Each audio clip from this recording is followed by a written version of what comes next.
My name is Ethan Cole, and on my 40th birthday, I lost my job. What a hell of a surprise from the universe. The chill of the office air conditioning hadn't even faded from my skin when the HR manager handed me the termination letter. The paper was as thin as a feather, but it felt more suffocating than a DNR order from the hospital. Walking out of the high-rise, the sun was sinking below the edge of the skyscrapers, stretching my shadow long and thin behind me like a rubber band pulled to its breaking point. I sat in my car, watching the streams of traffic kick up dust, and for the first time, the city I'd lived in for 10 years felt completely alien. The streets I knew, the storefronts I'd passed 1,000 times, were all blurred behind a fog, their outlines indistinct. On the way home, I drove past a bakery and suddenly remembered what Sophia had told me that morning as I was leaving. She said Leo wanted an ice cream cake for the party tonight. She'd already ordered it and just needed me to pick it up on my way back from work. While I walked in the shop, I found out she hadn't paid for it. On the $75 cream cake, a chocolate plaque read Happy Birthday. The reflection of the display lights shimmered on the glass case, making my eyes swim. After my birthday, I didn't tell Sophia about losing my job. I just kept putting on a suit and tie every morning and leaving, hiding out in the public library, scrolling through LinkedIn and Indeed. 40 feels like an invisible wall, standing between me and a new job. Most of the resumes I sent out disappeared into a black hole. A month went by like that. A few companies sent interview requests, but as soon as the recruiter heard I was 40, their tone cooled by half. "We're really looking for candidates under 30 for this role," one said. As for salary, the most we could offer is $50,000 a year, and it would require frequent unpaid overtime. After hanging up, I just stared at my reflection in the library window. Back when I was a senior developer, my salary with bonuses was over $150,000 a year. Now they were offering less than a third of that. "I'm thinking about delivering for DoorDash," I said, lying in bed that night. I stared at the ceiling and told Sophia, my voice barely a whisper. She was stroking Leo's hair, telling him a bedtime story. Her hand paused, and she turned to look at me. "DoorDash, what about your old job?" she asked. I turned away, unable to meet her eyes. "I was laid off. I've sent out a ton of applications with no bites," I added. "I need to bring in some money to help out. We can't just burn through our savings." After she tucked Leo in, Sophia sat down next to me on the bed and gently poked my arm. "Well, you need to find a real job fast. How much can you possibly make doing deliveries? The mortgage, the utilities, Leo's tuition, we have a lot of expenses." I didn't say anything. Did you think I didn't know that? It wasn't just me. Everyone knew it. Why else would companies feel comfortable offering a man my age 50 grand? They know a married guy with a kid has too much on his shoulders. A job is too important for us to lose. That's why they can exploit us without a second thought. The new reality. My first day as a delivery driver, I woke up at 4 in the morning. It was still dark, the only light outside coming from the faint glow of the street lights. Too restless to sleep, I did all the laundry, then polished the used bike I'd bought online until it gleamed, as if I could somehow build up my confidence. But reality slapped me in the face pretty quickly. My very first order was late. The customer chewed me out over the phone for 10 minutes straight, then filed a complaint with the platform. I rode for 12 hours. By the time the bike's battery died, my legs were trembling. All told, I had made less than $150. When I got home and pushed the door open, Sophia was on the couch with a face mask on. The first thing she said when she saw me was, "What took you so long? You look filthy. Go take a shower." I didn't have the heart to tell her about the complaint. I just forced a smile and went to wash up without a word. That night, I tossed and turned, unable to sleep. A month into the delivery gig, I watched the mortgage payment get automatically deducted from my account right after my meager paycheck landed. I stared at the remaining balance for a long time. After the mortgage and setting aside money for utilities and food, there was less than $2,000 left in the account. I went home holding the debit card in my pocket and opened the door as quietly as I could. Sophia was curled up on the sofa, scrolling through her phone, the screen's light illuminating her face. I walked over to her, unconsciously rubbing the cool plastic of the card through the fabric of my pants, but its chill did nothing to warm the cold in my chest. "This month, the budget for groceries and everything is probably going to be around $500, I said, my voice low with shame. "What did you say?" Sophia's voice shot up, her expression changing in an instant. The phone in her hand clattered onto the coffee table. The sound of plastic hitting glass exploded in the quiet living room, making my heart jump. She sat bolt upright, her brow furrowed. Are you kidding me? We used to have $5,000 a month for that stuff, and now it's $500? How are we supposed to live? The bedroom door creaked open. Leo poked his head out, his homework in his hand, his small head peeking around the door frame. His eyes were wide with fear, his fingers clutching the hem of his shirt. I quickly waved him back. It's okay, Leo, go back and do your homework. Mom and Dad are just talking. Watching him slowly close the door, I turned back to her, trying to keep my voice calm. I know this is hard on you, but things are different right now. I'm still looking for a stable job. We just have to tough it out for a bit. Tough it out how? Sophia shot to her feet, looking down at me, her chin held high, her tone dripping with venom. Bob from next door just got another promotion last month, a $2,000 raise, and Karen was just showing off her new Louis Vuitton bag yesterday. Made sure I got a good look at it. I'm the unlucky one, marrying a failure like you. We can barely even afford our son's tutoring anymore. I clenched my fists so tight my nails dug into my palms. The dull pain crawling up my fingers was the only thing keeping me from losing it. In our 12 years of marriage, Sophia was never like this. I remembered her carefully budgeting our small savings without a single word of complaint when Leo was born, and I was working around the clock. She handled the baby alone until the early morning hours, only smiling and telling me, "Don't work yourself to death." All these years I'd worked my ass off, and I gave her 80% of my paycheck. Now, after just 1 month of delivering food, she had the right to say this to me? My chest felt tight, like it was stuffed with cotton, and I could barely breathe. The words were on the tip of my tongue, but all that came out was a weak, defeated sigh. A friend's warning. On a weekend night, when I wasn't taking orders, I met up with Mark for a beer. We'd grown up together. He was a mid-level manager at a private company and had almost been laid off himself recently, so we were in the same boat. He was luckier than me, though. As soon as the layoff rumors started, his wife started giving him the silent treatment.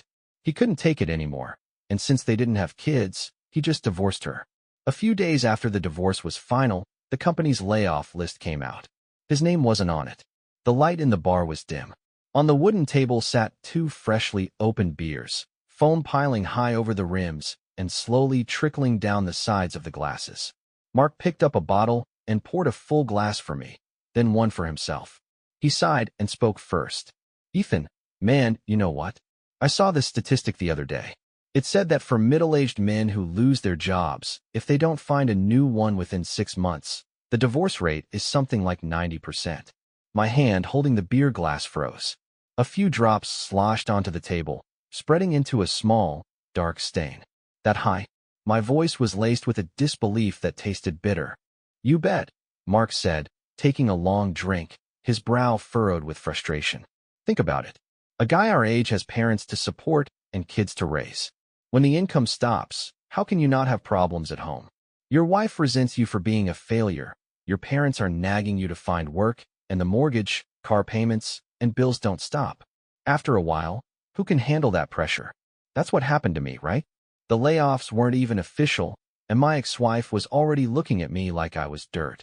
I silently lifted my glass and took a long swallow. The bitterness of the beer exploded in my mouth and slid down my throat, leaving a sour taste in my heart. Everything Mark was saying, I knew it better than anyone.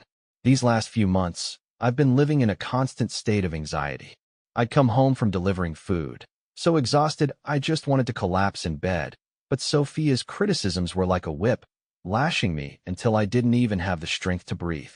I'm out there every day, working like a dog, and it's still not enough for Sophia. She just wants to fight all the time. What is wrong with this world? You kill yourself all day trying to make money, and if you make a little less, you come home and get yelled at for it. What's the point of being married? My voice got quieter and quieter until it was nearly lost in the bar's soft background music. Mark put his glass down and clapped me on the shoulder. The warmth of his hand was comforting. "Hey man, listen to me. Don't let it destroy you. Marriage is a two-way street. You can't be the only one carrying all the weight. You need to find a way to really talk to Sophia, make her understand how hard things are for you right now. She can't keep comparing your life to everyone else's. And if you really can't get through to her, don't just keep taking it. You'll break yourself down, and Leo will be the one who suffers for it. Sometimes a guy raising a kid on his own is a hell of a lot easier than two people just sticking it out. I nodded, a sick feeling in my stomach. Sophia wouldn't listen to a word I said anymore. Just a few nights ago, I came home half an hour late, and she threw a fork on the table, snapping, "Being late doesn't seem to be making you any more money." I thought about the other night when Leo had crept into my room and hugged my arm, his little head resting on my shoulder as he whispered, "Dad, did I do something to make Mom mad?" And then I thought of the cold, dismissive look in Sophia's eyes, and my chest tightened again, making it hard to breathe. Could I really get through this? Will my marriage end up like Mark's, heading straight for divorce? My beer was still half full, but I'd lost the desire to drink. Even the dim yellow light of the bar seemed to hold a confusing, hopeless darkness. The breaking point. On my way home from the bar, I stood outside our building for a while to air out, but the faint smell of beer still clung to my collar. When I opened the door, the living room light was on. Sophia was sitting on the couch, not watching TV, just clutching the remote. The moment she saw me, her eyes scanned me up and down, and her face hardened. My stomach dropped. I quickly put on a smile and walked toward her, tried to smooth things over before a fight started. "Hey, I was just talking with Mark for a bit. Only had a couple of beers, that's all." Before I could finish, Sophia grabbed a glass of water from the coffee table and threw it in my face. The icy water splashed over me. It dripped from my hair down my collar, and my whole body went rigid. I couldn't even breathe. The pressure that had been building in my chest, the emotions I'd suppressed at the bar, all came roaring to the surface with that splash of water. "What the hell is wrong with you?" I wiped the water from my face, my voice rising. "I should be asking you that." Sophia slammed the glass back on the table with a crack. She stood up, her eyes red and furious. "You can't find a job, but you have the money and the time to go out drinking? Do you have any idea that we can barely afford groceries? What's wrong with me having a drink?" All my pent-up frustration surged forward, and my voice grew louder. "The money for that beer came from me busting my ass all afternoon. I'll work an extra shift tomorrow to make it back. Am I not even allowed to have a couple of damn beers? An extra shift?" Sophia let out a cold, mocking laugh that felt like a needle stabbing my heart. "Are you really planning to be a delivery boy for the rest of your life? Last week, you ran a red light just to make a delivery on time and almost got hit by a truck. If that driver hadn't slammed on his brakes, would you even be standing here arguing with me right now?" Her words were a knife twisting into the softest part of me. I remembered that day. To beat the timer, I'd shot through a red light. Just as I crossed the intersection, a truck came barreling through. The driver stomped on the brakes, the tires screaming against the pavement. I went flying, my bike clattering to the ground, the customer's food scattered across the road. My heart had nearly pounded out of my chest. The first thing I did was get up and apologize to the customer. When I got home later, still shaken, I just wanted a few kind words from Sophia, some comfort. I'm human. I get scared too. But at the time, she just gave me an indifferent glance, and now she was using it as a weapon against me. I looked at her cold eyes, at the undisguised disgust on her face, and she seemed like a complete stranger. What happened to the woman who used to worry when I worked late? Who would hand me a warm towel the moment I walked in the door? Who would sit by my bed with medicine when I was sick? She couldn't see the exhaustion from my 12-hour days, couldn't see the hardship of me skipping meals to save money. All she did was hammer on me for not being good enough. The tightness in my chest became unbearable. I opened my mouth, but no words came out. I could only stand there as the drops rolled down my face, not knowing if they were water or something else. The last straw. After that, I tried to leave early and come back late every day, just to avoid fighting with Sophia. I couldn't afford to buy lunch, so I'd pack a couple of slices of bread from home and eat them with a bottle of water on the side of the road. Then one night, it was pouring rain. I'd been riding my bike in the downpour for 3 hours. When I got home, I was soaked to the bone and running a 102-degree fever. I had just lain down to try and rest when Sophia kicked the bedroom door open, her voice like hailstones. "Why aren't you getting up to make dinner? Leo's hungry. And by the way, I saw a purse I wanted them all today. It's on sale, just over $2,000. You could buy it for me when you get paid next week." My head was spinning from the fever, my body ached, and it took a huge effort just to speak. "I have a flu. I really don't have the strength to cook. Can you just order something? As for the purse, let's talk about it when I'm feeling better." I really don't have that kind of money right now. The flu? You're just faking it. She ripped the covers off me. The cold air hit my feverish skin, and I couldn't stop a shiver. I bet you just don't want to buy me the purse, so you're making excuses. Ethan, I've been married to you for 12 years, and you can't even afford a $2,000 bag for me? You have the nerve to just lie there? Look at other women's husbands. They treat their wives like queens. My head was pounding so hard my teeth were chattering. I shot up in bed and pointed at the door, my voice strained with the last of my patience. Can you be reasonable for 1 second? I feel like I'm dying, and you don't even care. You just want to fight. If you can't stand living with me, then just leave. Fine. I will. Sophia grabbed her purse from the couch, then turned at the door to glare at me, her eyes filled with hatred. You'll regret this. In the end, Sophia stormed out, slamming the door behind her. The moment the door shut, the house became terrifyingly quiet. I was left standing there, the water still drying on my face. A draft slipped through a crack in the window, and I shivered. My fever got worse through the night. My head felt like it was full of lead.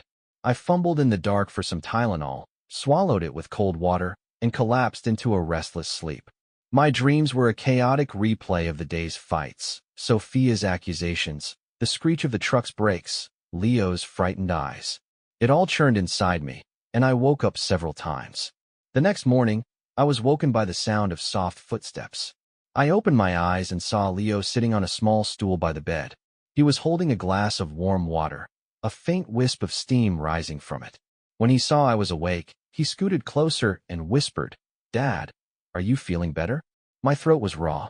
Before I could speak, he continued, "I touched your head this morning when I woke up, and you were really hot. Are you sick?" He held the glass out to me, his small hands carefully supporting the bottom. "You always told me to drink lots of hot water when I'm sick. I just got this from the kitchen. It's not too hot anymore." I pushed myself up and took the glass. The warmth of it against my fingertips made my heart ache. I reached out and stroked Leo's hair. It was soft with that unique warmth only a child has. Looking into his bright, clear eyes, all the frustration and exhaustion I'd been carrying suddenly found an anchor. Even if Sophia didn't understand, even if life was this hard, at least I had Leo. For him, this was nothing. I could keep going. Things would get better. Sophia stayed at her mother's for 2 days before coming back. She didn't say a word when she walked in, just shut the door behind her. In the days that followed, she stopped fighting with me, but she never gave me a kind look, either. We ate in silence and slept in separate rooms. If I spoke to her, she'd either ignore me or give a one-word answer. The air in the house was frozen solid, so cold it was hard to breathe. But I didn't bring up the fight again. I just kept my routine, leaving early and coming home late, driving for DoorDash. I'd bring Leo a small cupcake on my way home, and seeing his smile made me feel like I could endure it a little longer. The final showdown. The breaking point came on a day I took a long-distance order. It was a delivery from Aurora all the way to Lakewood, a 2-hour round trip on the bike. On the way, my bike's battery died. I had to push it for over a mile. By the time I got home, it was almost 9 o'clock. I collapsed onto the couch, too tired to even take off my shoes. I just wanted to rest for a few minutes before checking to see if Leo was asleep. Sophia came out of the bedroom. Seeing me sprawled there, her face darkened like a sky before a thunderstorm. "So you decided to come home," she said, her voice dripping with sarcasm. "You don't help Leo with his homework, you don't do the dishes, you just lie there being lazy. I must have been blind to marry you. If I had known you'd end up this useless, I never would have married you in the first place." I rubbed my sore shoulders. The muscles were as hard as rocks. "I was on the road for more than 10 hours today," I said in a low voice. "The bike died. I'm just exhausted. Let me rest for a minute. I'll do the dishes and check his homework in a bit." "Tired? Who isn't tired?" She suddenly snatched a glass off the coffee table and hurled it to the floor. It shattered with a loud crash. Water splashed all over me, and a few sharp shards flew up, one of them slicing my cheek and leaving a bright red line of blood. The stinging pain shot through me, and months of suppressed anger and humiliation erupted. I thought of the long, grueling hours I worked every day. I thought of the hopeful look in Leo's eyes. I thought of Sophia's constant, cruel insults, and I remembered what Mark had said. The divorce rate is something like 90%. In that instant, all my restraint shattered. I shot to my feet, grabbed Sophia by the arm, and shoved her hard to the floor. She screamed and tried to scramble up. With my eyes burning, I kicked her hard in the thigh a few times, roaring, "Enough! I've had enough of you. I'm killing myself out there. And it's not so you can treat me like this. You think I want to be delivering food? We've been married for 12 years. Have I ever asked you to work a single day since Leo was born? Why are you doing this to me? Go to hell. Just go to hell." Leo ran out of his room, crying, and hugged my leg. "Daddy, don't hit Mommy. It hurts her." That snapped me back to reality. I looked down at Sophia, curled on the floor. Her hair was a mess, her clothes were rumpled, and her eyes were filled with a mixture of terror and hatred. Then I looked at my son's tear-streaked face, his small shoulders shaking with sobs. Suddenly, all the strength drained out of me. Sophia scrambled to her feet, clutching her thigh, her voice trembling. "Ethan, you're going to pay for this."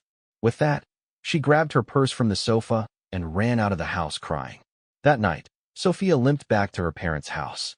After I gave Leo a bath, I looked at the drying tear tracks on his face, and my heart felt like it was being stabbed with needles. He asked me quietly, "Dad, are you and Mom going to get a divorce?" My friend Michael's parents got divorced. I stroked his head, fighting back my own tears.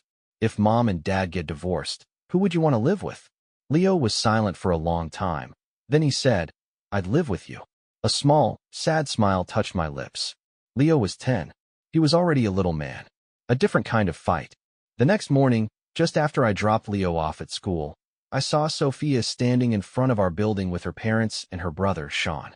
Her dad's face was livid. He pointed a finger in my face and started shouting, "You son of a bitch, Ethan. You dare hit my daughter?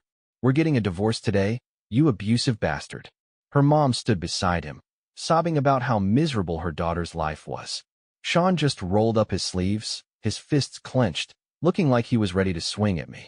"Fine. A divorce is fine," I said calmly, looking at them without a flicker of emotion. "How do we split the assets?"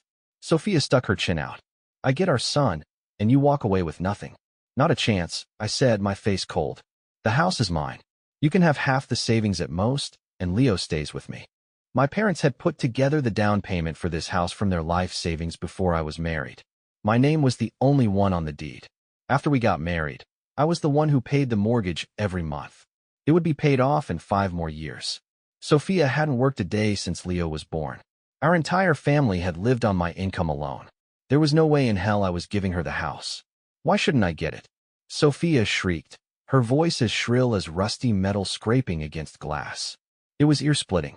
"I've been with you for 12 years. I deserve half of this house. And don't you forget, my parents gave us $5,000 for the renovations. They have a stake in this house. That $5,000, I transferred it back to your parents years ago." I fought to keep my anger in check, speaking slowly and clearly.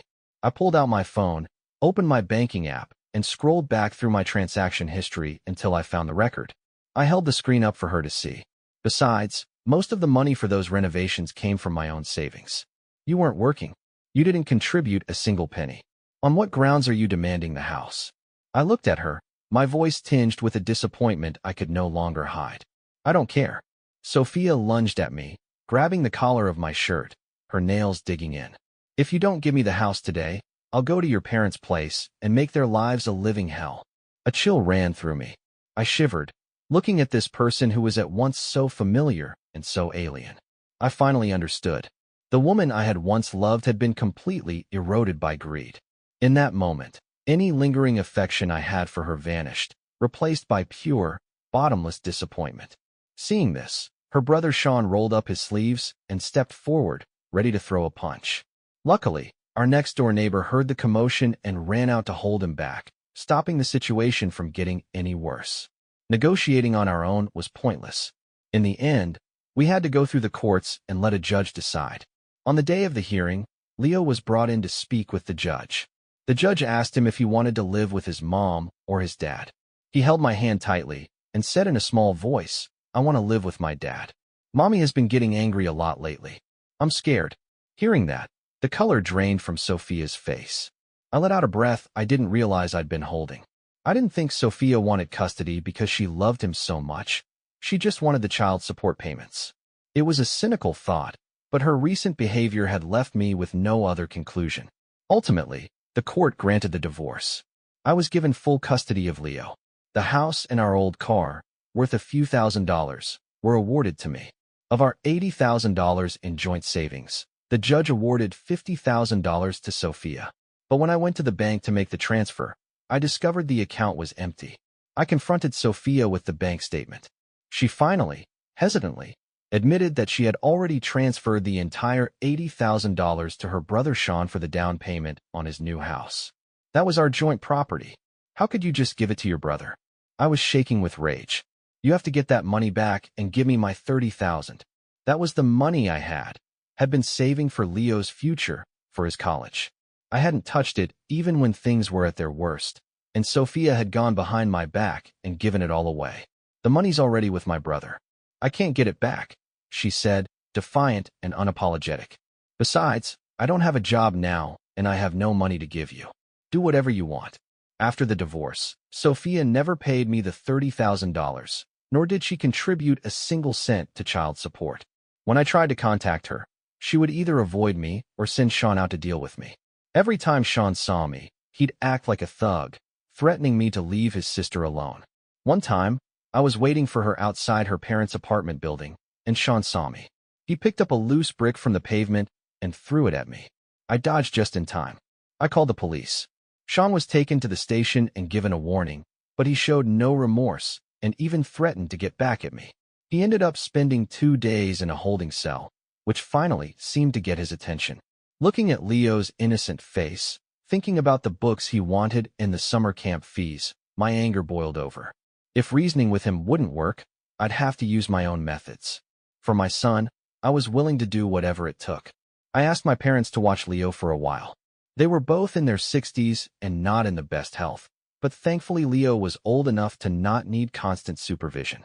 They could manage for a short time. Going through the courts for enforcement would take too long. First, I went to the construction company where Sean worked as a contractor. He was in the middle of a meeting with a client. I walked right up to them, pulled out the court judgment, and said to the client, "This man, Sean, used his sister's stolen divorce settlement to pay the down payment on his house, and now he refuses to pay his own nephew's child support. Are you sure you want to do business with someone like that?" The client frowned, looked from Sean to the papers in my hand, and immediately said he needed to reconsider. He walked out. Sean's face turned purple with rage.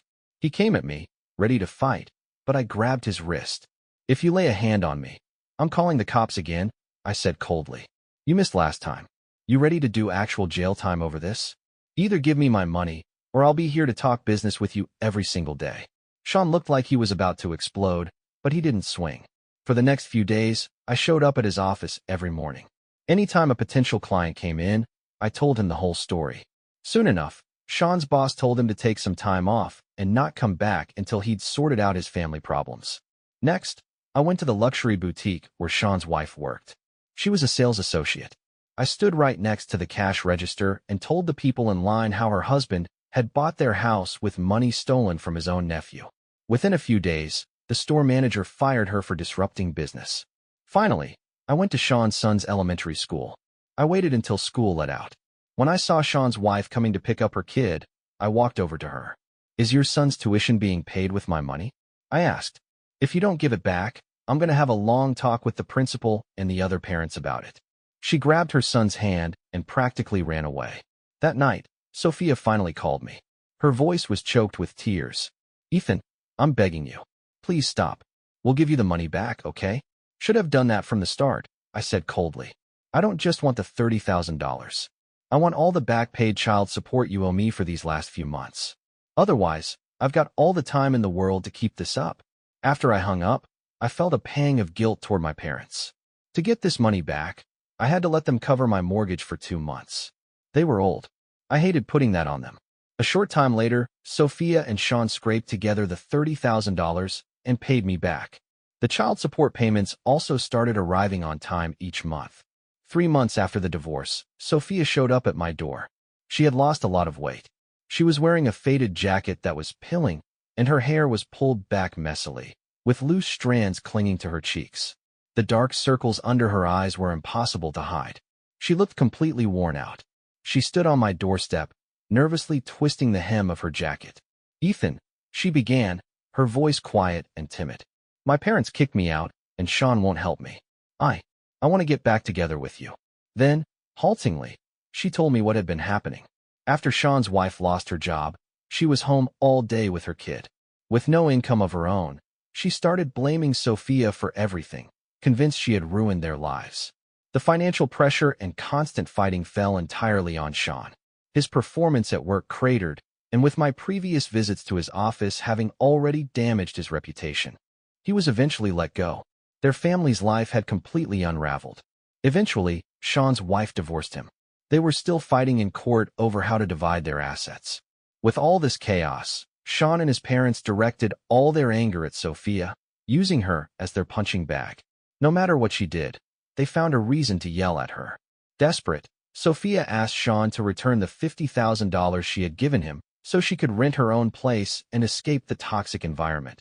But Sean refused to give it back. She didn't have the nerve to actually sue him, afraid of completely burning her bridges with her family and losing her only safety net. After thinking it over and over, the only path she could see was getting back together with me.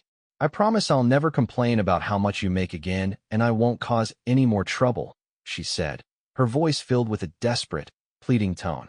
I looked at her quietly, thinking to myself that what goes around really does come around. The humiliation Sophia had inflicted on me had finally come back to haunt her. But the memories of the past year came flooding back. The quiet suffering I endured, her explosive temper, the way she would smash glasses and throw things, the greed on her face when she tried to take my house, and most of all, the countless nights Leo had cried himself to sleep, asking me, "Why doesn't Mommy love me anymore?" I slowly shook my head, my voice calm but firm. "That's impossible, Sophia. We're done. I know I was wrong." She burst into tears, grabbing my arm. "I'll never fight with you again. I won't ask for designer bags. I'll take good care of you and Leo. Can't we please start over? I'm begging you." "It's too late." I gently removed her hand from my arm, my tone flat. "I worked too hard to get away from a parasite like you. I'm not about to jump back into the same fire." The moment I closed the door, I could hear her heartbreaking sobs from the hallway, but I felt nothing. Only a profound sense of relief, like a massive weight had finally been lifted from my shoulders. After turning Sophia away, the thought of remarrying never even crossed my mind. I was too scarred by what had happened. I never wanted to repeat that mistake. I used to hear people talk about women who needed to be put on a pedestal, and I never thought much of it. But after all this, I finally understood it wasn't about cherishing them with love and affection. It couldn't be sustained with tenderness alone. At the end of the day, it was all about money. For women who are supported like that, no matter how much they claim to love you, the moment the money's gone and you can no longer provide for their lifestyle, leaving you is the most natural thing in the world. Once I accepted that, the turmoil inside me settled. My only goal was to raise Leo well and build a good life for the two of us. In the year that followed, I kept delivering food to make ends meet, but I never gave up looking for a real job. During the day, I'd weave through the city streets on my bike. At night, after Leo was asleep, I'd sit under a lamp, scrolling through job postings. Sometimes, I'd even revisit the programming languages I used to know, slowly getting my skills back up to speed. There were times I felt like giving up from sheer exhaustion, but then I would think of the hopeful look in Leo's eyes, and I'd grit my teeth and keep going. Finally, my persistence paid off. A year later, I received a job offer from a tech company. The position was a software developer. The salary was $100,000 a year, not as much as I used to make, but a huge improvement over food delivery. More importantly, the hours were stable. I would have more time and energy to be there for Leo as he grew up. For me, it was the best possible outcome. As for Sophia, I only ever heard about her through gossip my mom picked up from the old neighborhood. From the sound of it, her life wasn't going well. After more than a decade out of the workforce, she had no real prospects after the divorce. With no one to support her, she had to take whatever low-skilled job she could find, eventually ending up as a cashier at a small supermarket. The pay was minimal. After her child support payment was deducted, she didn't even have enough left to rent a decent apartment. She had fought bitterly with her family, but in the end, with nowhere else to go, she had to swallow her pride and continue living at her parents' house. On several occasions, the neighbors could hear screaming matches coming from their home, the sounds of a family tearing itself apart. Her parents constantly complained that she was a freeloader, living off them without contributing a dime. Sophia would fire back that if Sean just returned the money she gave him, she'd be gone in a second. They fought about it every single day without end.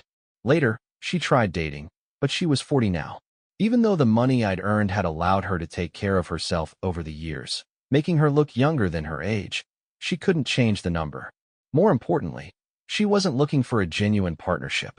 Most men these days are smart enough to recognize that a divorced woman like her, accustomed to a life of being provided for, is probably only interested in what they can give her.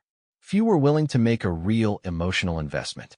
I heard that a couple guys took her out and even bought her some nice gifts, but Sophia kept dragging her feet, never giving them a clear answer. She was probably trying to keep her options open, looking for a better deal, but the men saw right through it and bailed. After that happened a couple of times, her reputation spread, and even fewer people were willing to give her a chance. Her little schemes had backfired completely, leaving her more alone than ever.